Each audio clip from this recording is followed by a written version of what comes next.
Assertion आणि reason टाईपचा JEE main 2025चा हा क्वेश्चन आहे. काय क्वेश्चन आहे तर असर्शन जे आहे ते वाचूया आपण.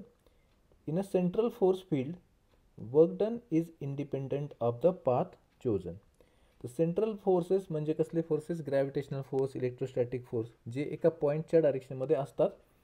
तर सेंट्रल फोर्सेसचे वर्क इंडिपेंडंट आहे का पाथ चोजनवरती? म्हणजे सेंट्रल फोर्सेस कन्झर्वेटिव्ह आहेत का? तर येस, सेंट्रल फोर्सेस कन्झर्वेटिव्ह असतात, म्हणजे असर्शन इज करेक्ट. रिझन काय आहे? Every force encountered in mechanics does not have an associated potential energy. तर पोटेन्शियल एनर्जी फक्त कन्झर्वेटिव्ह फोर्सेससाठी असते, नॉन कन्झर्वेटिव्हसाठी नसते. सो हे स्टेटमेंट पण करेक्ट आहे. तर रिझन स्टेटमेंट जे आपल्याला सांगते ते काय सांगते की आपल्याकडे दोन टाईपचे फोर्सेस असतात, कन्झर्वेटिव्ह फोर्स आणि नॉन कन्झर्वेटिव्ह फोर्स.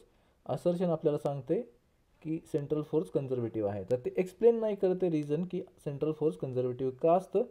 तर आपलं जे करेक्ट आन्सर आहे ते काय येईल? Answer will be option B.